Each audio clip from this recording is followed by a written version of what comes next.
साल का पहला पूर्ण चंद्र ग्रहण आज 3 मार्च 2026 को भारतीय समयानुसार दोपहर 3:20 पर ग्रहण शुरू होगा और शाम 6:47 पर समाप्त होगा।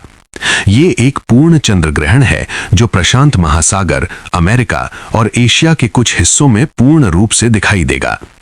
नासा के आंकड़ों के अनुसार ग्रहण की कुल अवधि लगभग 3 घंटे 27 मिनट की होगी। मंदिरों के कपाट रहेंगे बंद। चंद्र ग्रहण के सूतक काल के कारण राजस्थान के प्रसिद्ध कपासन शनि मंदिर और उज्जैन के महाकाल सहित कई बड़े मंदिरों के कपाट दोपहर से ही बंद कर दिए गए हैं।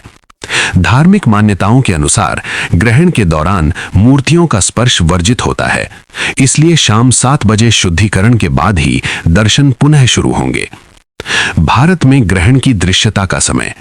भारत के अधिकांश हिस्सों में ग्रहण केवल अपने अंतिम चरण में दिखाई देगा। दिल्ली और मुंबई जैसे शहरों में शाम 6:33 से 6:40 के बीच आंशिक रूप से चंद्रमा ब्लड मून के रूप में दिखाई दे सकता है। खगोलविदों के अनुसार भारत के पूर्वी राज्यों में यह पश्चिमी राज्यों की तुलना में अधिक स्पष्ट दिखेगा। होली के आयोजन पर ग्रहण का साया।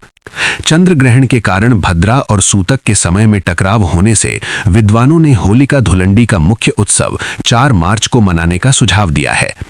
पंचांग गणना के अनुसार 3 मार्च की रात को होलिका दहन के शुभ मुहूर्त में ग्रहण का प्रभाव समाप्त होने के बाद ही अनुष्ठान किए जाएंगे। आरबीआई द्वारा बैंक अवकाश घोषित।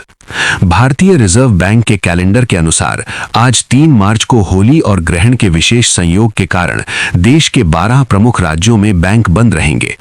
हालांकि नेट बैंकिंग और एटीएम सेवाएं 24/7 चालू रहेंगी, लेकिन चेक क्लियरिंग और फिजिकल ट्रांजैक्शन के लिए ग्राहकों को कल तक का इंतजार करना होगा। शेयर बाजार में ट्रेडिंग बंद। आज होली के उपलक्ष्य में बॉम्बे स्टॉक एक्सचेंज बीएसई और नेशनल स्टॉक एक्सचेंज एनएसई में कोई कामकाज नहीं होगा। कमोडिटी मार्केट एमसीएक्स भी सुबह के सत्र में बंद रहेगा, जिससे निवेशकों को वैश्विक बाजार की हलचल पर प्रतिक्रिया देने का मौका कल सुबह 9:15 पर ही मिलेगा। अमेरिका इजरायल बनाम ईरान तनाव।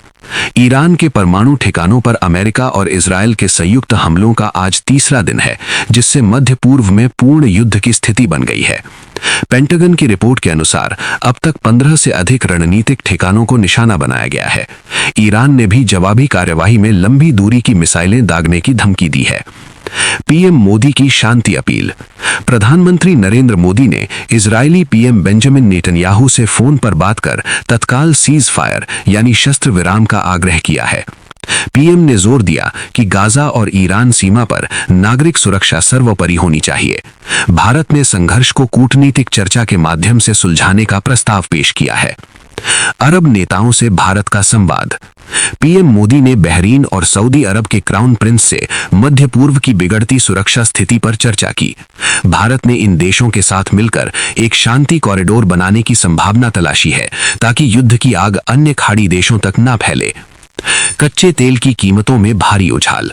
युद्ध के कारण वैश्विक बाजार में कच्चे तेल ब्रेंट क्रूड की कीमत $98 प्रति बैरल को पार कर गई है। विशेषज्ञों का मानना है कि यदि हार्मुज जल डमरू मध्य बंद होता है तो भारत में पेट्रोल डीजल की कीमतों में 5 से 8 रुपए प्रति लीटर की बढ़ोतरी हो सकती है।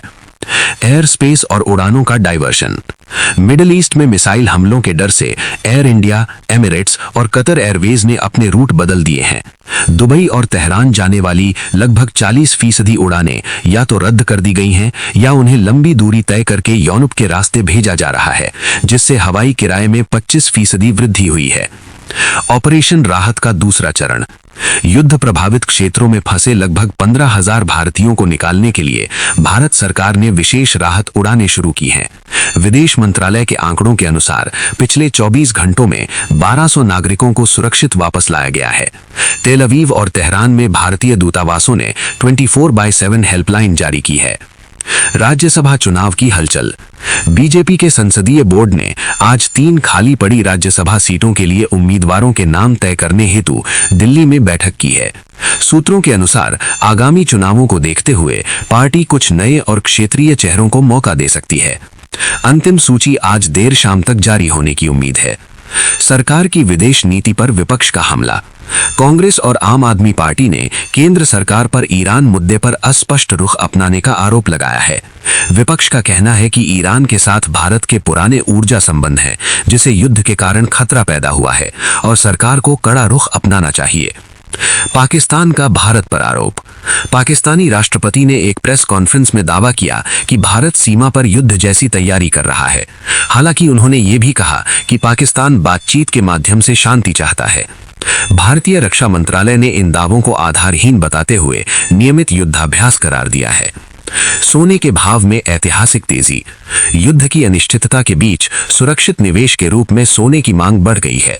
भारतीय बाजार में 10 ग्राम सोने का भाव आज 78,500 के स्तर को पार कर गया है।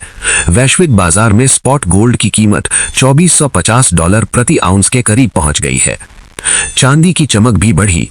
औद्योगिक मांग और भू राजनैतिक तनाव के चलते चांदी की कीमतों में आज 1200 रुपए प्रति किलो का उछाल देखा गया है। घरेलू बाजार में चांदी अब 94,000 रुपए प्रति किलोग्राम के आसपास कारोबार कर रही है। निवेशकों का रुझान डिजिटल सिल्वर की ओर भी तेजी से बढ़ा है। वैश्विक सोना दर अपडेट। अंतर्राष्ट्रीय बाजार में गोल्ड फ्यूचर आज सुबह $2,367.74 के रिकॉर्ड स्तर पर देखा गया है। विशेषज्ञों का अनुमान है कि यदि मध्य पूर्व में तनाव कम नहीं हुआ तो ये जल्द ही $2,500 के मनोवैज्ञानिक स्तर को छू सकता है। उत्तर भारत में बारिश का रेड अलर्ट। भारतीय मौसम विभाग IMD ने पंजाब, हरियाणा, राजस्थान और पश्चिमी यूपी के लिए भारी बारिश और आंधी का अलर्ट जारी किया है। पश्चिमी विक्षोभ के सक्रिय होने से अगले 48 घंटों में ओलावृष्टि की भी संभावना है, जिससे रबी की फसलों को नुकसान पहुंच सकता है। दिल्ली NCR में रिकॉर्ड गर्मी। पहाड़ों पर बारिश के बावजूद दिल्ली और NCR में आज का अधिकतम तापमान 34 डिग्री सेल्सियस दर्ज किया गया, जो सामान्य से 5 डिग्री अधिक है।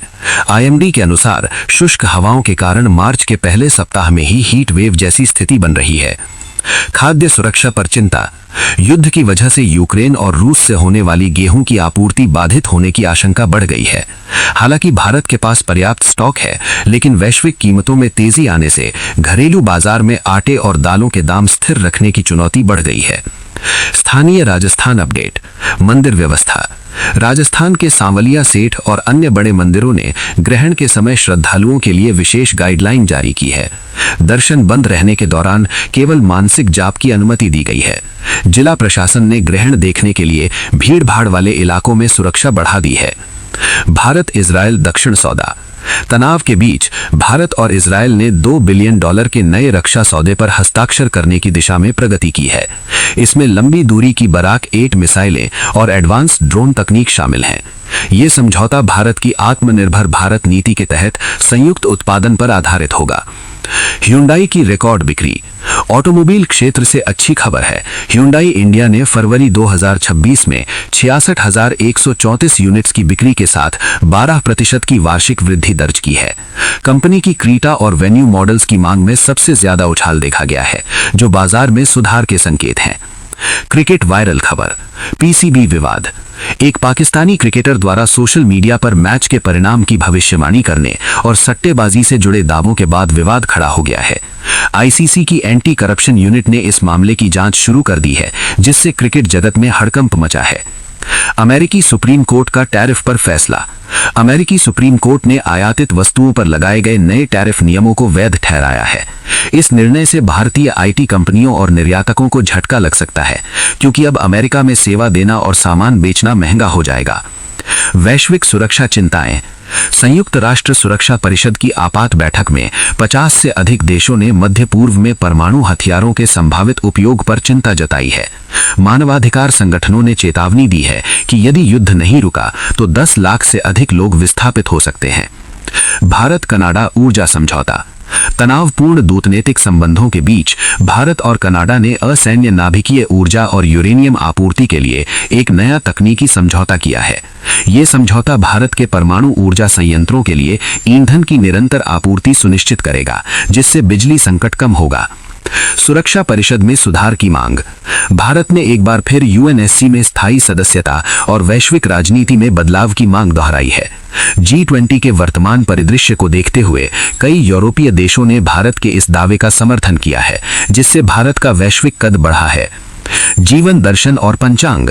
आज का दिन धार्मिक रूप से अत्यंत महत्वपूर्ण है क्योंकि ये ग्रहण और पूर्णिमा का संयोग है। ज्योतिषियों के अनुसार आज दान पुण्य का विशेष फल मिलेगा। हालांकि ग्रहण के कारण आज कोई भी शुभ कार्य जैसे मुंडन या विवाह की रस्में वर्जित रखी गई हैं।